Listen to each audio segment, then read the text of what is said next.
ఓం నమో వెంకటేశాయ. జ్యోతిషరత్నాకరం ఛానల్కి స్వాగతం. ఈ వీడియోలో ఒక జాతకంలో వివాహం జరిగేటువంటి సమయాన్ని మనం ఎలా నిర్ధారించవచ్చు, ఒక జాతకుడికి ఏ టైంలో ఏ సమయంలో వివాహం జరుగుతుంది అని చెప్పడానికి మనం పరిశీలించవలసినటువంటి కాంబినేషన్స్ ఏంటి అనేది తెలుసుకుందాము.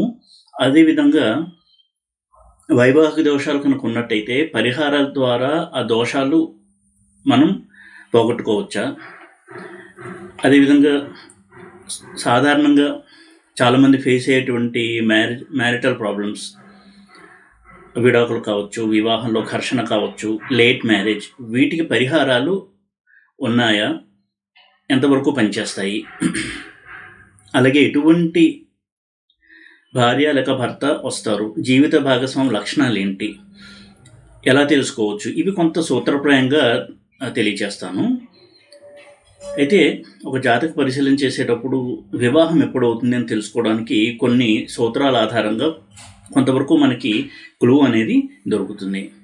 వివాహానికి సంబంధించినటువంటి స్థానాల యొక్క అధిపతులు, అందులో ఉన్నటువంటి గ్రహాల యొక్క దశలు నడిచేటప్పుడు ఆ అంతర్దశల్లో వివాహం జరగడానికి అవకాశాలు ఉంటాయి. అయితే ఆ జాతకుడికి అసలు వివాహం ఉందా లేదా అనేది ముందు చూడాలి. ఒకవేళ ఉన్నట్టయితే ఆ దశ అంతర్దశ వచ్చినప్పుడు తప్పకుండా వివాహం అనేది జరుగుతుంది. వివాహానికి సంబంధించిన స్థానాలు 2nd house, 7th house, 8th house, 12th house, అలాగే 4th హౌస్ కూడా. అయితే ప్రధానంగా 7th హౌస్ని స్టడీ చేస్తాము. 7th లార్డ్ యొక్క దశ, 7th లార్డ్ యొక్క అంతర్దశ, అదేవిధంగా 12th లార్డ్ దశ, 12th లార్డ్ అంతర్దశ, 8th లార్డ్ దశ, 8th లార్డ్ అంతర్దశ, అది లగ్నం నుంచి, చంద్రుడి నుంచి, శుక్రుడి నుంచి కూడా. అంటే శుక్రుడి నుంచి 7th హౌస్లో ఉన్న గ్రహాలు కావచ్చు, 7th లార్డ్ కావచ్చు, చంద్రుడి నుంచి 7th హౌస్ యొక్క లార్డ్, లగ్నం నుంచి 7th హౌస్ యొక్క లార్డ్, వీళ్ళ దశ అంతర్దశలు నడుస్తున్నప్పుడు. అయితే అంతర్దశ విషయంలో మహాదశనాథుడు కూడా వివాహానికి సంబంధించినటువంటి స్థానాలతో రిలేషన్ కలిగి ఉండాలి. ఉదాహరణకి 7th లార్డ్ మహాదశలో 12th లార్డ్ అంతర్దశ ఒక ఎగ్జాంపుల్. ఇందులో ఈ టైంలో వివాహం జరగడానికి అవకాశం ఉంటుంది. అదేవిధంగా శుక్రుడు యొక్క మహాదశలో, శుక్రుడు యొక్క అంతర్దశలో, ఇందాక చెప్పినట్టుగా శుక్రుడి నుంచి 7th lord, 8th lord, 12th lord యొక్క మహాదశలు అంతర్దశల్లో, చంద్రుడి నుంచి 7th lord, 8th lord, 12th lord, 2nd lord, వీరి యొక్క మహాదశల్లో, అంతర్దశల్లో, ఇవన్నీ కూడా వివాహానికి అనుకూలమైనటువంటి సమయాలు. ఇక జైమిని పద్ధతిలో కూడా మనం ఎప్పుడు కూడా స్టడీ చేయాలి. నేను ఎప్పుడు చెప్పేటట్టుగా జైమిని పద్ధతిలో స్టడీ చేసినప్పుడే మనకి కంప్లీట్ పిక్చర్ అనేది వస్తుంది. జైమిని పద్ధతిలో రాశి దశలు ఉంటాయి, గ్రహ దశలు కాదు. అంటే మేషదశ, వృషభ దశ, ఇలా రాశి దశలు అనేవి ఉంటాయి. అదేవిధంగా దారకారక ప్లానెట్ యొక్క మహాదశ, అదేవిధంగా ఆరూఢ లగ్నం నుంచి 7th హౌస్, దారపాదము ఏ హౌస్లో ఉందో దానికి సంబంధించినటువంటి రాశి దశ, ఉపపాదము దానికి 7th హౌస్ యొక్క రాశి దశ, దారపాదంలో ఉన్నటువంటి గ్రహాలు, ఉపపాదంలో ఉన్నటువంటి గ్రహాలు, వాటి యొక్క మహాదశలో ఈ సమయంలో మ్యారేజ్ అవ్వడానికి అవకాశాలు ఎక్కువగా ఉంటాయి. అయితే జైమిని సిస్టంలో స్టడీ చేసేటప్పుడు అన్నిటికంటే తక్కువ డిగ్రీలో ఉన్నటువంటి గ్రహము దారకారక గ్రహము. ఆ గ్రహం యొక్క వింశోత్తర దశలో కూడా వివాహం జరగడానికి అవకాశం ఉంటుంది. కాబట్టి ఈ పాయింట్ని స్టడీ చేయకపోతే మనకి వివాహం ఎప్పుడు జరుగుతుంది అనే విషయంలో క్లారిటీ వచ్చేటువంటి అవకాశం తక్కువగా ఉంటుంది. ఒక్కొక్కసారి మనకి ఇందాక చెప్పినటువంటి స్థిర కారకత్వాలు ఏవైతే ఉన్నాయో, అంటే 7th లార్డ్, 8th లార్డ్, ఇటువంటి కారకత్వాల నుంచి మనకి వివాహం జరుగుతుందా లేదా అని డౌట్ వచ్చినప్పుడు జైమినిలో కనుక స్టడీ చేసినట్టయితే మనకి క్లూస్ అనేవి దొరుకుతాయి. అయితే జైమినిలో ఇందాక చెప్పినట్టుగా దారపాదము ఏ రాశిలో ఉందో ఆ రాశి యొక్క చరదశ నడుస్తున్నప్పుడు, ఆ చరదశలు అంతర్దశలు అనుకూలంగా ఉన్నప్పుడు వివాహం అనేది జరగడానికి అవకాశం ఉంటుంది. అలాగే శుక్రుడు ఉన్నటువంటి రాశ్యాధిపతి దశ, శుక్రుడితో కలిసి ఉన్నటువంటి గ్రహం యొక్క మహాదశ అంతర్దశలో, అలాగే చంద్రుడు ఉన్నటువంటి రాశ్యాధిపతి దశ అంతర్దశల్లో, శుక్రుడి నుంచి 7th హౌస్లో ఉన్నటువంటి రాశి యొక్క రాశ్యాధిపతి దశ అంతర్దశలో కూడా వివాహం జరగడానికి అనుకూలతలు అనేవి ఉంటాయి. ఇవన్నీ కొన్ని థంబ్నెయిల్స్గా ఒక థంబ్ రూల్స్గా మనం గుర్తుపెట్టుకోవాలి తప్ప నిర్ధారణగా అప్పుడు జరుగుతుంది అని చెప్పకూడదు. వీటన్నిటి ఆధారంగా మనం కొంతవరకు అనాలిసిస్ చేయొచ్చు. ఎప్పుడూ కూడా ఒక ఘటన జరగాలి అంటే జాతకంలో మొట్టమొదటిగా పరిశీలించవలసింది ఏ గ్రహ దశ నడుస్తోంది, ఆ గ్రహానికి మ్యారేజ్తో లింక్ ఉందా లేదా, ఉన్నట్టయితే ఏ అంతర్దశలో వివాహం జరిగేటువంటి అవకాశం ఉంది. ఈ విధంగా మనం అనాలిసిస్ చేయాలి. నేను ఎప్పుడూ చెప్పే విధంగా జాతకంలో ఎన్ని యోగాలున్నా దోషాలున్నా ఆ యోగాలు లేక దోషాలు ఇచ్చేటువంటి గ్రహాల దశలు నడిచేటప్పుడే అవి యాక్టివేట్ అవుతాయి. ఇక వైవాహిక దోషాల పరంగా కనుక చూసినట్టయితే లేట్ మ్యారేజ్ కావచ్చు, వివాహం అయిన తర్వాత ఇద్దరి మధ్య చాలా ఘర్షణ, అలాగే డైవర్స్, ఇప్పుడు అది కూడా ఎక్కువగా ఉంది, విడాకులు, వీటికి పరిహారాలు ఉన్నాయా? ఈ విషయాన్ని కూడా మనం కొంతవరకు క్లారిటీ ఎప్పుడూ కూడా తెచ్చుకోవాలి.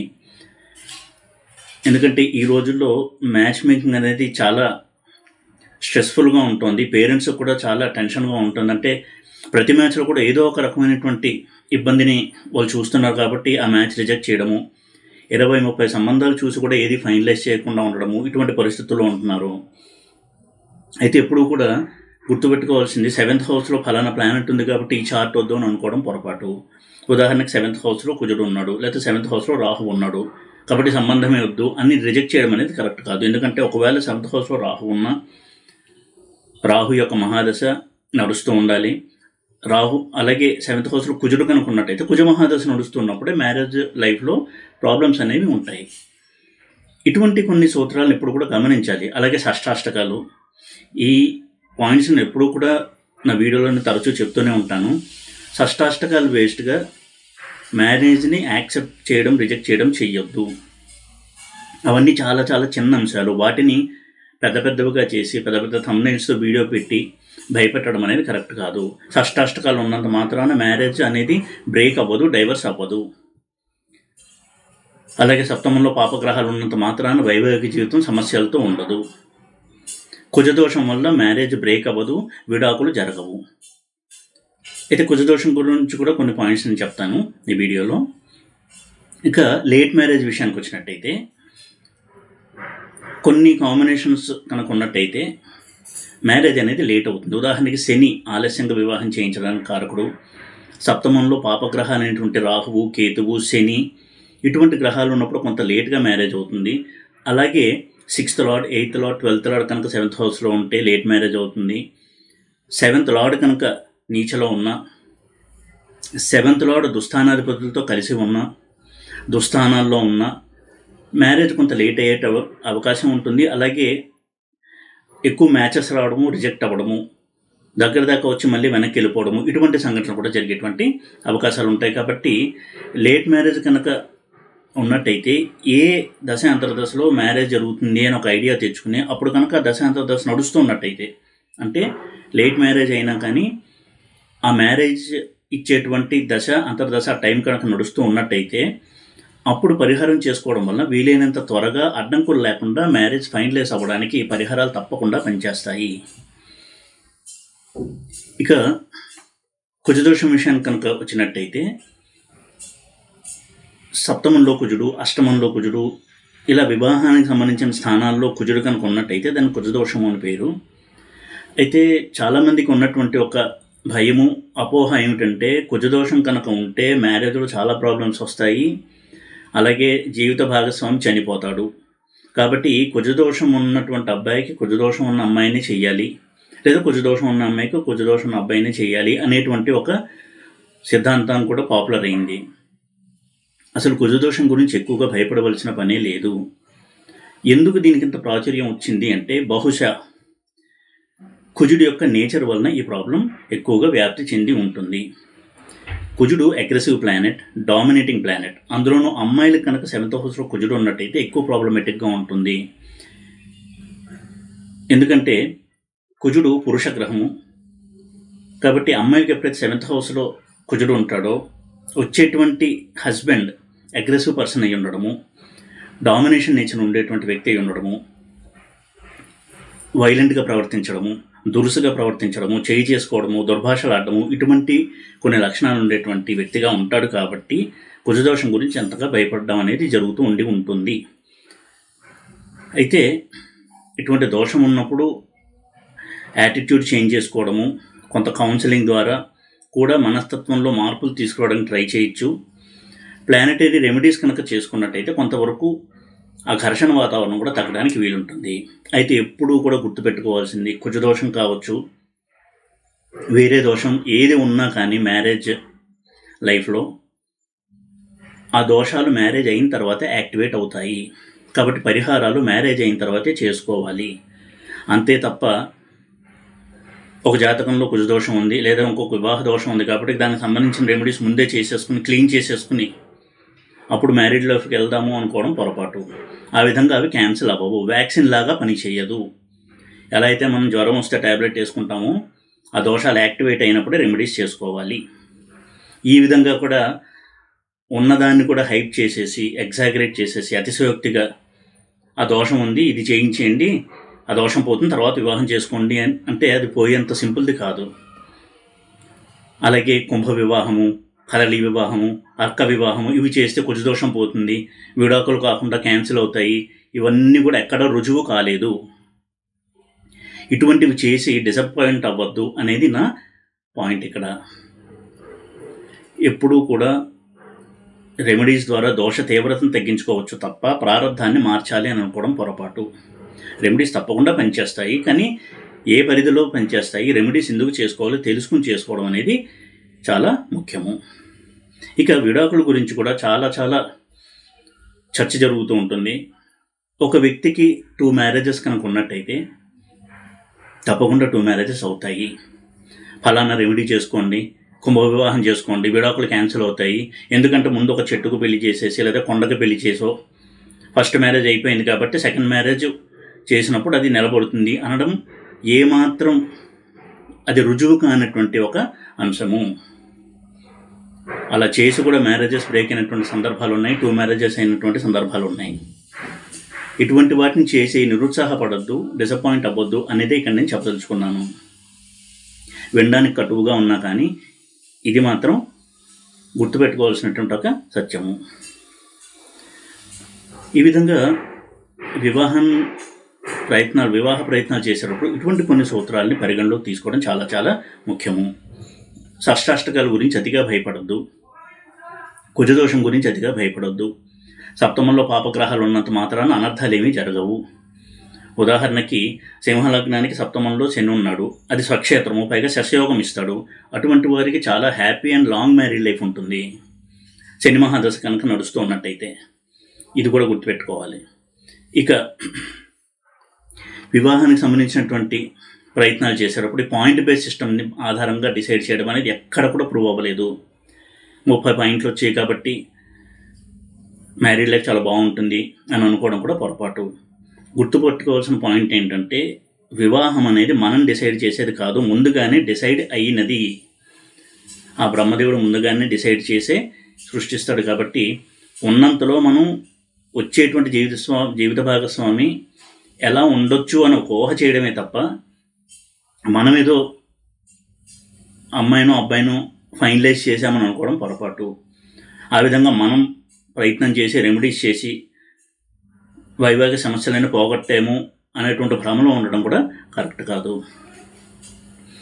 ఇక చాలామందికి మ్యారేజ్కి ప్రిపేర్ అవుతున్న వాళ్ళు, ఆ వయసులో ఉన్నటువంటి యువకులకు ఉండేటువంటి క్యూరియాసిటీ ఏంటంటే వచ్చేటువంటి జీవిత భాగస్వామి ఎలా ఉండొచ్చు, అబ్బాయి కావచ్చు అమ్మాయి కావచ్చు.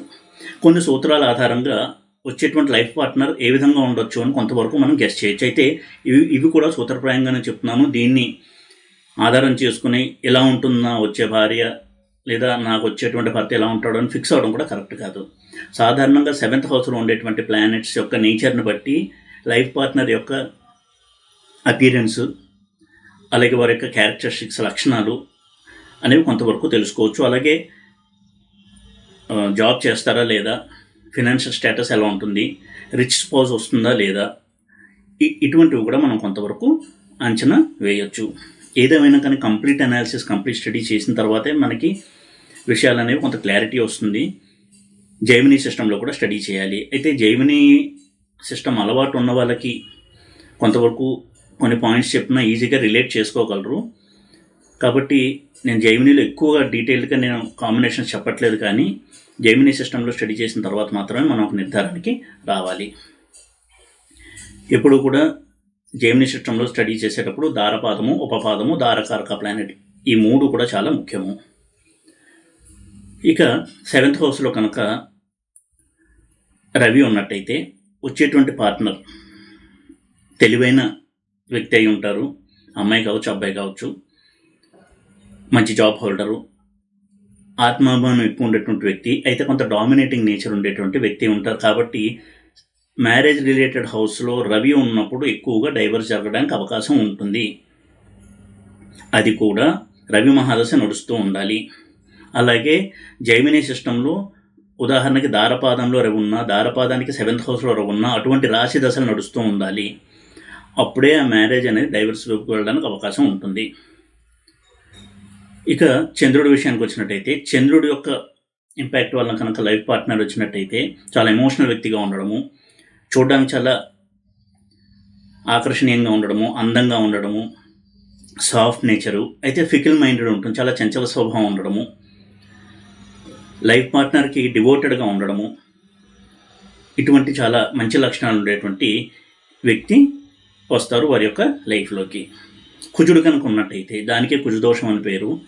కొంత అగ్రెసివ్ పార్ట్నర్ అనేది వస్తాడు. ముఖ్యంగా అమ్మాయిలు కనుక ఉన్నట్టయితే భర్త చాలా అగ్రెసివ్ నేచర్ ఉండేటువంటి భర్త, డామినేటింగ్ నేచరు, దురుసుగా ప్రవర్తించేటువంటి వ్యక్తి అయి ఉండడానికి అవకాశం ఉంటుంది. చాలా ముక్కుసూటి వ్యక్తి అయి ఉంటారు. ఏదన్నా అనుకుంటే సాధించే పట్టుదల ఉండడము, ఇటువంటి చాలా మంచి లక్షణాలు కూడా ఉంటాయి 7th హౌస్లో కనుక కుజుడు ఉన్నట్టయితే. ఇక బుధుడు కనుక 7th హౌస్లో ఉన్నట్టయితే సాఫ్ట్ నేచర్ ఉండేటువంటి వ్యక్తి అయి ఉంటారు. మూడ్ స్వింగ్స్ అనేవి ఎక్కువగా ఉండే అవకాశం ఉంటుంది. అంటే చిన్న విషయాన్ని కూడా ఎక్కువగా చెలించిపోవడము మానసికంగా. అయితే చాలా మృదుమైనటువంటి మనస్తత్వం ఉండేటువంటి వ్యక్తి, సాఫ్ట్ నేచర్ అయి ఉండడము, తెలివైనటువంటి వ్యక్తి అయి ఉండడము, ఇటువంటి లక్షణాలు ఉండేటువంటి వ్యక్తి అయి ఉండేటువంటి అవకాశం ఉంటుంది. ఇక గురువు కనుక ఉన్నట్టయితే చాలా చదువుకున్నటువంటి వ్యక్తి, విద్యాధికులు, వారి యొక్క విద్య, వారి యొక్క కెరియర్ చూసి కొంతవరకు ఒక తెలియకుండానే పైకి కనపడకుండా ఒక అహంకార ధోరణి, డామినేటింగ్ నేచరు ఇవి ఉండేటువంటి వ్యక్తి అయి ఉంటారు. శుభగ్రహమైనటువంటి అత్యంత శుభగ్రహంగా కొనియాడబడేటువంటి గురువు 7th హౌస్లో ఉన్నట్టయితే ముఖ్యంగా అమ్మాయిలకి, ఎందుకంటే అమ్మాయిలకి గురువు భర్తృకారకుడు కాబట్టి, అమ్మాయిలకి గురువు 7th హౌస్లో ఉన్నట్టయితే డామినేటింగ్ హస్బెండ్ వచ్చి మెంటల్గా చాలా స్ట్రెస్ ఫీల్ అవుతూ ఉండేటువంటి ఒక మ్యారీడ్ లైఫ్లో ఉంటారు అమ్మాయిలు. డైవర్స్ అవ్వదు, కానీ ఆ డామినేటింగ్ నేచర్, ఆ ఈగో, వారి యొక్క అహంకార ధోరణి కావచ్చు, వారి యొక్క ఈగో లెవెల్స్ వల్ల ఈ అమ్మాయి చాలా సఫర్ అవుతూ ఉంటుంది. అయితే ఆ వ్యక్తి చాలా విద్యార్థికుడు, మంచి కెరియరు, చాలా తెలివైన వ్యక్తి కూడా అయి ఉంటాడు ఆ హస్బెండ్. ఇక శుక్రుడి విషయానికి వచ్చినట్టయితే చాలా ఆకర్షణీయమైనటువంటి వ్యక్తి అయి ఉంటారు. అమ్మాయి కావచ్చు, అబ్బాయి కావచ్చు, గుడ్ లుకింగ్, ఫిజికల్ అపిరెన్స్ బాగుంటుంది, చాలా సాఫ్ట్ నేచర్ ఉండేటువంటి వ్యక్తి అయి ఉంటారు. అలాగే హ్యూమన్ రిలేషన్స్కి ఎక్కువ వాల్యూ ఇచ్చేటువంటి వ్యక్తి, మానవ సంబంధాలకి, ఇటువంటి ఒక లక్షణాలు ఉండేటువంటి జీవిత భాగస్వామి వచ్చే అవకాశం ఉంటుంది. ఇక శని కనుక 7th హౌస్లో ఉన్నట్టయితే సపోర్టివ్ నేచర్, అంటే ఆ వ్యక్తిని, ఉదాహరణకు అమ్మాయి కనుక 7th హౌస్లో హస్బెండ్, 7th హౌస్లో శాటర్న్ అంటే శని కనుక ఉన్నట్టయితే సపోర్టివ్ హస్బెండ్, అర్థం చేసుకునేటువంటి భర్త, కష్టం విలువ తెలిసినటువంటి వ్యక్తి, ఓర్పు సహనం ఉండేటువంటి వ్యక్తి, బాధ్యతాయుతంగా ఉండేటువంటి వ్యక్తి అయి ఉండడానికి అవకాశం ఉంటుంది. ఇవన్నీ కూడా పాజిటివ్ యాంగిల్లో చెప్తున్నాడు. నెగిటివ్ ఉన్నట్టయితే కొంతవరకు ప్రతికూల ఫలితాలు ఉంటాయి. రాహువు కనుక 7th హౌస్లో ఉన్నట్టయితే జీవితంలో ఎదగాలి, పైకి రావాలి అనేటువంటి కాంక్ష ఉన్నటువంటి వ్యక్తి జీవిత భాగస్వామి అయి ఉంటారు. ఆ తపన ఎక్కువగా ఉంటుంది. తెలియని వ్యక్తులుగా ఉంటారు. తమ యొక్క తెలివితేటలతో జీవితంలో ఉన్నత స్థానానికి వెళ్తారు. ఈ విధంగా మంచి లక్షణాలను ఇస్తారు రాహు 7th హౌస్లో ఉండి. కేతు 7th హౌస్లో కనుక ఉన్నట్టయితే కొంత షార్ట్ టెంపర్ ఉండేటువంటి వ్యక్తి ఉంటారు. ఆధ్యాత్మిక చింతన ఉంటుంది. చిన్న విషయాన్ని కూడా ఎక్కువగా ఆర్గ్యుమెంట్స్ చేస్తూ చిన్న చిన్న ఘర్షణలకి వెళ్ళేటువంటి వ్యక్తి అయి ఉంటారు. ఇటువంటి కొంత నేచర్ ఉండేటువంటి అవకాశం ఉంటుంది. అయితే ఇవన్నీ కూడా సూత్రప్రాయంగానే చెప్పడం జరిగింది. దీన్ని యథాతథంగా తీసుకుని భయపడడం అనేది చేయవద్దు. ఎప్పుడు కూడా ఒక వ్యక్తి అనాలిసిస్ చేయాలన్నా, ఒక జాతకం అనాలిసిస్ చేయాలన్నా చాలా డీప్గా అన్ని కోణాల్లోనూ పరిశీలించాలి తప్ప ఏదో ఒక చిన్న పాయింట్ ఆధారంగా డెసిషన్కి రాకూడదు. అయితే చిన్న చిన్న విషయాలని దృష్టిలో పెట్టుకుంటారు. వివాహానికి గురించినటువంటి అనవసరమైనటువంటి భయాలు ఉండకూడదు. అలాగే కొన్ని విషయాలను అతిగా ఊహించుకుని చాలా అద్భుతాలు జరుగుతాయని అనుకుని పరిహారాలు చేయడం కూడా కరెక్ట్ కాదు. ఆ విధంగా చేసి డిసప్పాయింట్ అవ్వకూడదు అని చెప్పేటువంటి ఉద్దేశంతో ఈ పాయింట్స్ అన్ని వీడియోలో నేను డిస్కస్ చేయడం జరిగింది. ఈ వీడియో కనుక మీకు నచ్చినట్టయితే లైక్ చేసి, షేర్ చేసి, సబ్స్క్రైబ్ చేయండి. ఓం నమో వెంకటేశాయ.